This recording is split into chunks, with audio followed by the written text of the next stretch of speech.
Hello everyone, and welcome back to SpeakCast English. It's fantastic to have you with us today. Your daily English listening practice podcast. And Andrew, I'm already buzzing with excitement for today's episode. I have a feeling it's going to be a good one. Oh, you are? That's a great start. Today, we're diving into another mini-story English episode, and it's one I think many of our listeners will find incredibly relatable. It's about those small, everyday frustrations that can feel like huge problems. I heard a little sneak peek about today's story, and it involves someone named Alex, and a rather less than break time equals 500 milliseconds greater than frustrating morning. Is that right? My curiosity is definitely piqued. You heard correctly, Emma. Alex was feeling pretty frustrated. In fact, you could say Alex was really in a pickle. The kind of pickle that involves a very important morning ritual. Frustrated? Oh, what happened? Was it a Monday? Because Mondays, in my experience, have a special way of bringing frustration, don't they? They just seem to amplify everything. It was indeed a Monday, Emma. You're already setting the scene perfectly. Imagine this.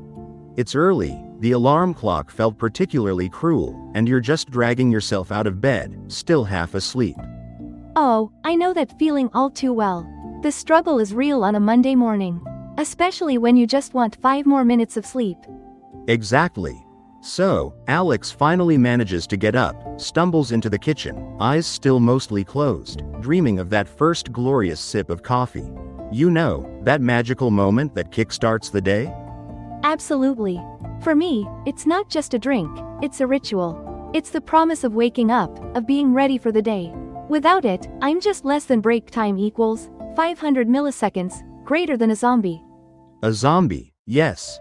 Alex felt the same. Reaches for the coffee machine, presses the button, and less than break time equals 500 milliseconds, greater than nothing. Just a sad, little whirring sound, and then silence. No gurgling, no dripping, no delicious aroma filling the kitchen. Oh no, that's a disaster. On a Monday, of all days. My heart goes out to Alex already. I can practically feel the disappointment. Disappointment is an understatement, Emma. Alex tried again. Pressed the button harder. Tapped the machine. Shook it gently. Nothing. It was completely, utterly, stubbornly broken. Oh, the betrayal. You rely on these machines, don't you? And then they just less than break time equals 500 milliseconds, greater than give up on you when you need them most. What did Alex do? Did they have instant coffee? Good question. Alex frantically checked the cupboard. No instant coffee.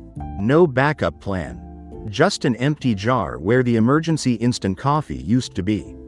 Oh, that's even worse. It's like the universe is conspiring against you. So, no coffee at home. What about going out? That was Alex's next thought. But then Alex looked at the clock. Already running a little late because of the alarm clock snooze battle. No time to stop at a coffee shop. So, Alex had to face the Monday morning without that essential caffeine boost? That's a tough start to the week. I'd be feeling pretty grumpy. Grumpy is a mild word for it, Emma. Alex felt a wave of pure, unadulterated frustration. The kind that makes you want to just crawl back into bed and pull the covers over your head. I can totally picture it. That feeling when everything just starts to go wrong, one small thing after another. It's like a domino effect. Precisely. And that's exactly when Alex realized, oh no, I'm really in a pickle here. Ah, there it is. In a pickle. So, Alex was in a difficult situation because of the broken coffee machine and no time to get another one. Exactly. That's our first phrase for today, in a pickle. It means to be in a difficult or awkward situation. It's not usually a super serious problem, but it's definitely inconvenient and can cause stress. So, it's like when you're stuck between a rock and a hard place? Or when you're in a bind? Yes, those are great comparisons. In a bind is very similar. Between a rock and a hard place often implies two equally bad choices, whereas, in a pickle, can just be a general difficult situation. I see. So, Alex was in a pickle because of the coffee situation. Can you give me another example? Like, something I might experience? Sure. Imagine you're planning a surprise birthday party for your friend. You've invited everyone, bought the cake, decorated the house. But then, the day before the party, your friend tells you they have to work late and won't be home until after midnight. Oh no. That would put me in a huge pickle. All that planning, and the guest of honor isn't even there. What would I do? Exactly. You'd be in a pickle. You'd have to quickly figure out a new plan, maybe reschedule, or find a way to surprise them at work. It's an awkward, difficult situation. That makes perfect sense. So, it's not just about being sad or annoyed, but actually having a problem that needs solving. Right. It's a problem that requires some quick thinking or a change of plans. It's not the end of the world, but it's definitely not ideal. I get it. So, Alex was in a pickle with the coffee. What happened next? Did Alex just give up on the day? Not entirely. Alex took a deep breath, grabbed a glass of water instead, and headed out the door, feeling the lack of caffeine already making the world seem a little duller. Poor Alex. I really feel for them. A coffee-less Monday is a truly challenging start. It really is. So, Alex gets to work, still feeling a bit groggy, and tries to focus. The morning meeting is about to start, and Alex needs to present some important figures. Oh, no, don't tell me. Did Alex forget the figures? Or the presentation slides? Worse, Emma. Alex opened the laptop, ready to pull up the presentation, and realized less than break time equals 500 milliseconds, greater than the crucial report, the one with all the up-to-date numbers, was still on the desk at home. No. You're kidding. After the coffee disaster, now this? That's just less than break time equals 500 milliseconds, greater than that's just adding insult to injury. It felt exactly like that. Alex's heart sank. The meeting was in 5 minutes. No time to go home. No time to email it to themselves. It was a complete oversight. So, Alex was prepared for the presentation, but the asterisk actual data was missing? How could that happen? It was just one of those mornings, you know? The kind where your brain isn't fully engaged, and you miss a crucial step. Alex had been so focused on the coffee crisis that this detail just slipped through the cracks. I totally understand. When one thing goes wrong, it's like your brain gets distracted, and then other things start to go wrong too. It's a chain reaction. Exactly. Alex felt a cold sweat. How could they present without the most important information? This was a big meeting.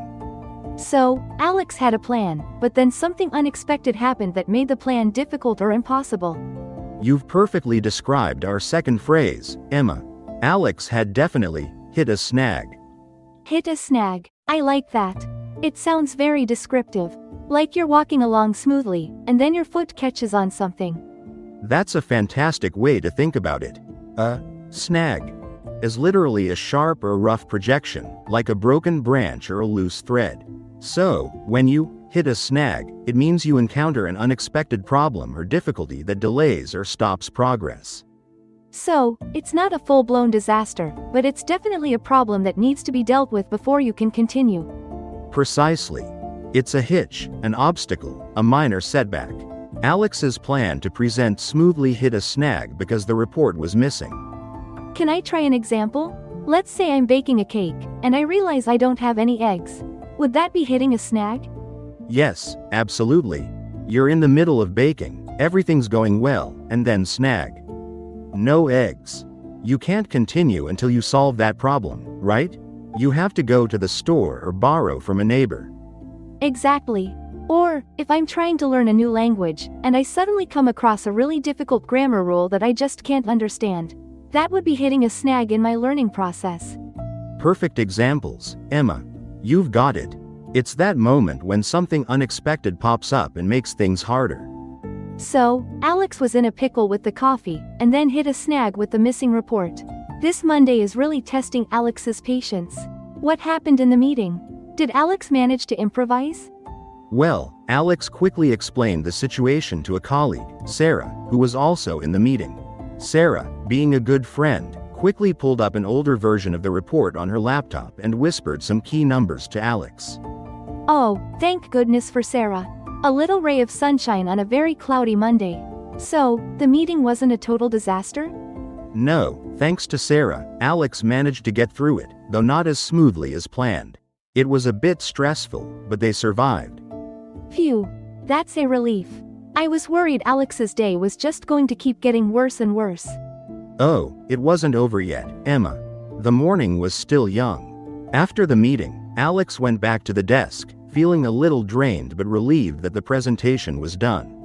What could possibly go wrong next? I'm almost afraid to ask. Alex decided to take a quick break, stretch, and then get back to work.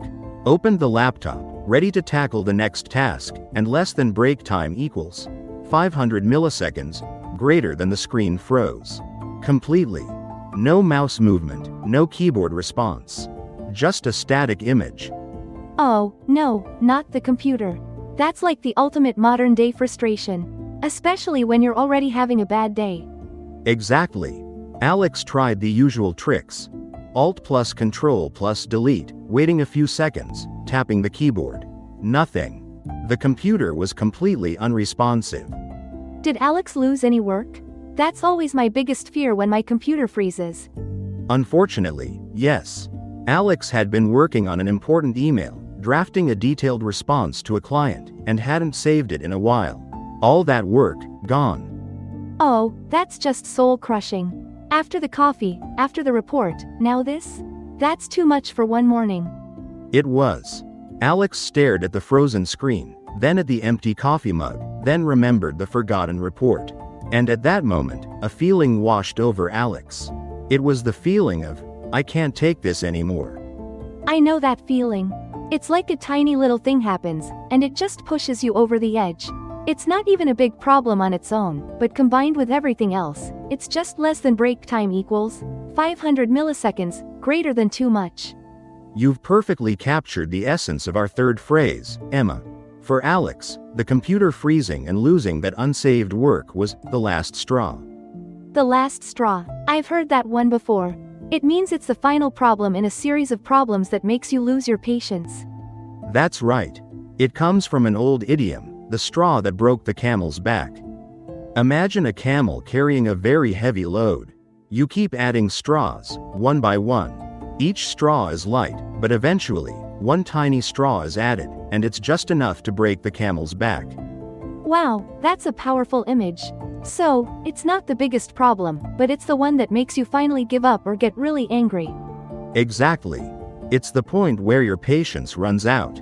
For Alex, the broken coffee machine was frustrating, the missing report was a snag, but the computer crashing and losing work.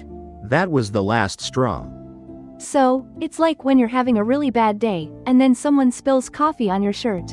The coffee spill isn't the worst thing, but it's the one that makes you say, that's it.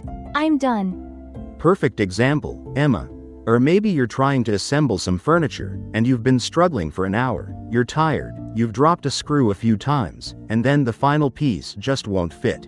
That last piece not fitting? That's the last straw. I can definitely relate to that. Furniture assembly is a common source of last straw moments for me. So, Alex had a pretty rough morning. In a pickle, hit a snag, and then the last straw. A truly epic Monday morning of minor disasters. But you know, Emma, what's interesting is how Alex reacted after that last straw moment. Oh, did Alex throw the computer out the window? I might have been tempted. Haha, thankfully, no. Alex just leaned back in the chair, took a very deep breath, and actually started to laugh. Laughed? Really? After all that? That's surprising. Yes. A kind of tired, slightly hysterical laugh. It was like, okay, universe, I get it. You win this round.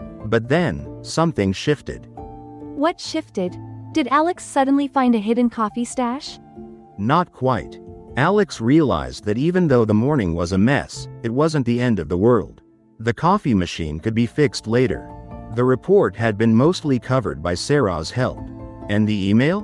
Well, it could be rewritten. So, it was a moment of perspective?